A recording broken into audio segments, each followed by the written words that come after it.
Terdapat segelintir pelajar yang seringkali melakukan kesalahan dari segi penggunaan kata bilangan.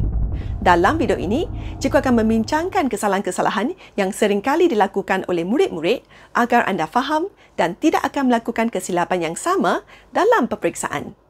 Jom kita mulakan.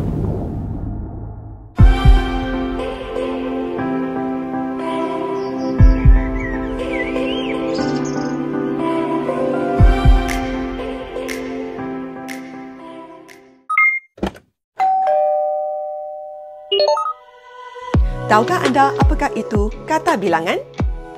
Kata bilangan ialah kata yang digunakan untuk menghitung sesuatu dan menyatakan bilangan atau urutan.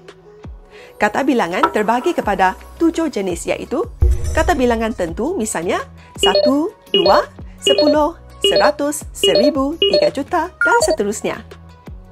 Kata bilangan tak tentu misalnya para, segala, beberapa, semua dan sebagainya. Kata bilangan pecahan seperti setengah, suku, 1/3 dan seterusnya. Kata bilangan pisahan iaitu setiap dan tiap-tiap. Kata bilangan himpunan misalnya berbagai-bagai, beratus-ratus, kedua-dua dan seterusnya. Kata bilangan tingkat misalnya pertama, kedua, ketiga dan seterusnya. Dan akhir sekali, kata bilangan tanya iaitu berapa.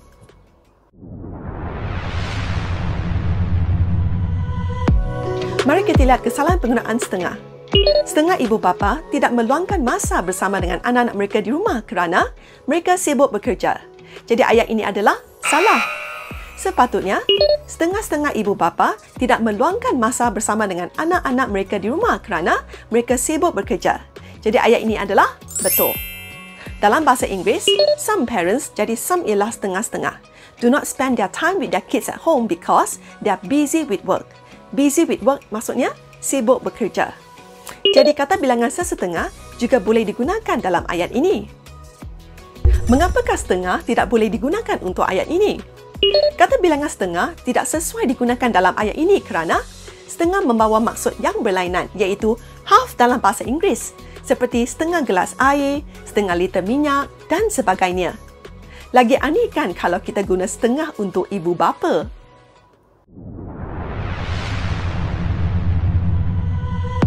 Mari kita lihat kesalahan penggunaan perkataan berbagai. Terdapat berbagai jenis barang mainan dijual di kedai mainan itu. Jadi ayat ini adalah salah. Sepatutnya, terdapat berbagai-bagai jenis barang mainan dijual di kedai mainan itu. Jadi ayat ini adalah betul. Dalam bahasa Inggeris, there are many types of toys. Many types maksudnya berbagai-bagai. Being sold at the toy shop. Toy shop ialah kedai mainan. Kata bilangan pelbagai juga boleh digunakan dalam ayat ini. Jadi mengapakah berbagai tidak boleh digunakan untuk ayat ini? Kata bilangan himpunan berbagai adalah tidak lengkap.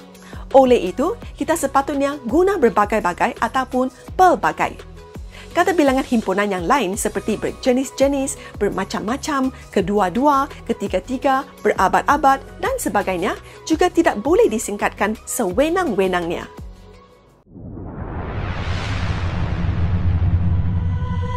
Mari kita lihat kesalahan penggunaan kata tiap. Tiap warga negara wajar mendaftarkan diri untuk program vaksinasi melalui aplikasi MySejahtera. Jadi ayat ini adalah salah. Sepatutnya, tiap-tiap warga negara wajar mendaftarkan diri untuk program vaksinasi melalui aplikasi MySejahtera. Jadi ayat ini adalah betul. Dalam bahasa Inggeris, every citizen. Jadi every maksudnya tiap-tiap. Citizen ialah warga negara should register themselves for the vaccination program through MySejahtera app. Jadi kata bilangan setiap juga boleh digunakan dalam ayat ini. Mengapakah tiap tidak boleh digunakan untuk ayat ini? Kata bilangan tiap tidak wujud dalam hukum tata bahasa dan oleh itu kata bilangan ini tidak boleh disingkatkan dengan sewenang-wenangnya menjadi tiap.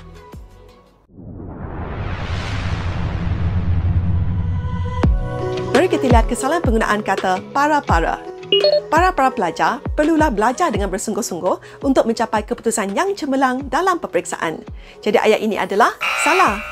Sepatutnya, para pelajar perlulah belajar dengan bersungguh-sungguh untuk mencapai keputusan yang cemerlang dalam peperiksaan. Jadi ayat ini adalah betul. Jadi dalam bahasa Inggeris, all students should study hard to achieve excellent results in examinations. Jadi all students ialah para pelajar. Okay, should study hard. Study hard ialah belajar dengan bersungguh-sungguh. Achieve excellent results, mencapai keputusan yang cemerlang in examination. Examination ialah peperiksaan. Jadi, mengapakah para-para tidak boleh digunakan untuk ayat ini?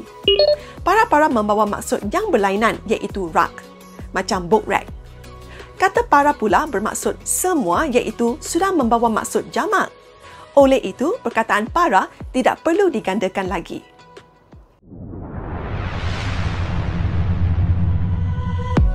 Mari kita lihat kesalahan penggunaan kata bilangan tentu dan kata bilangan pecahan.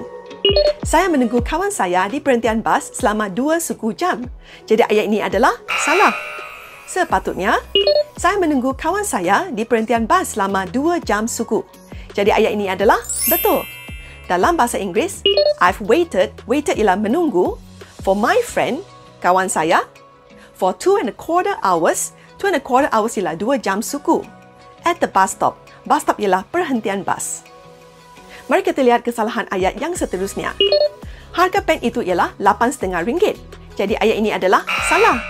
Sepatutnya, harga pen itu ialah RM8.5. Jadi ayat ini adalah betul.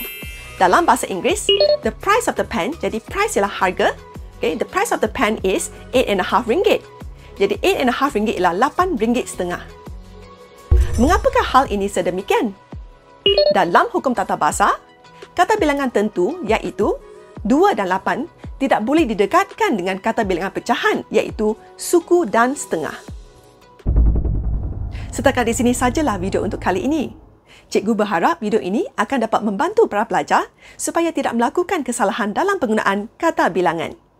Jika anda merasakan video ini bermanfaat, ingat tekan like dan share kepada kawan-kawan yang lain yang sering melakukan kesalahan dalam hukum tata bahasa. Sehingga kita berjumpa lagi dalam video yang akan datang. Bye!